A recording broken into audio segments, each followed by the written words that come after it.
अमीर बनने के 10 अचूक उपाय बताते हुए धीरेन्द्र कृष्ण शास्त्री ने एक कहानी सुनाई, जिसमें वह बताते हैं कि एक बार एक अंधों के गांव में एक हाथी आया। गांव में सभी अंधे रहते थे, इसलिए वह हाथी को देख तो सकते नहीं थे और इसीलिए उन्होंने निर्णय किया कि वह हाथी को स्पर्श करके बताएंगे कि हाथी कैसा है, मोटा है या पतला है। अब सभी लोग एक एक करके हाथी को स्पर्श करना शुरू करते हैं। कोई हाथी के पैर पकड़ता है तो कोई पूंछ, और किसी ने हाथी के पेट पकड़े तो किसी ने हाथी के कान पकड़े। अब हाथी गांव से चला जाता है और सभी अंधे आपस में बैठकर यह विचार कर रहे थे कि हाथी कैसा था। तो जिसने हाथी के पैर पकड़े वह कहता है कि हाथी बहुत विशाल था, और जिसने हाथी के पूंछ पकड़े थे वह कहता है कि हाथी बांस की तरह पतला था। इस कहानी को आगे बताते हुए धीरेन्द्र कृष्ण शास्त्री कहते हैं कि कोई भी झूठ नहीं बोल रहा है, जिसने जो पकड़ा उसके हिसाब से जवाब दे रहा है। इसी प्रकार धाम भी सब सही है, गुरु भी सब सही है। जिसने जितना भगवान को समझ लिया वह उतना ही बता रहा है। गरीबी दूर करने के 10 चमत्कारी उपाय। धीरेन्द्र कृष्ण शास्त्री इस चमत्कारी उपाय को बताते हुए कहते हैं कि हमने यह उपाय बहुत से भक्तों को बताया है, जिससे उन्हें लाभ मिला है। आइए जानते हैं यह 10 चमत्कारी उपाय। देहली पूजन। 10 चमत्कारी उपाय में सबसे पहले उपाय बताते हुए धीरेन्द्र कृष्ण शास्त्री कहते हैं कि देहली पूजन अवश्य करना चाहिए। रोज प्रातः गाय के गोबर से देहली को साफ करें। ऐसी मान्यता है कि देवी लक्ष्मी देहली से ही घर में प्रवेश करती है और इसीलिए देहली की शुद्धता जरूरी है।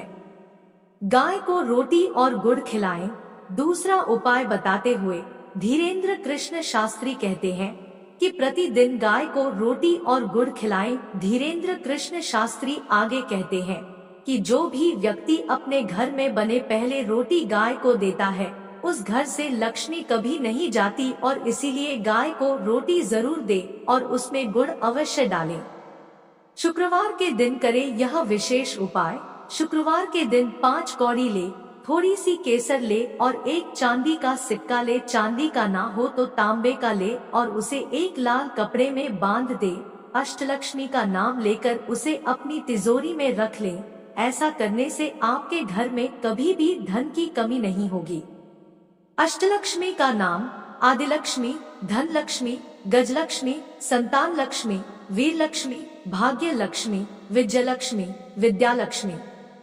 शुक्रवार को दान दें। शुक्रवार के दिन अन्न दान जरूर करें। धीरेन्द्र कृष्ण शास्त्री कहते हैं कि शुक्रवार के दिन अन्न दान जरूर करें, भले ही 1 किलो करे, 2 किलो करे या 5 किलो। शुक्रवार के दिन जो अन्न दान करता है उसके घर पर कभी भी धन की कमी नहीं होती।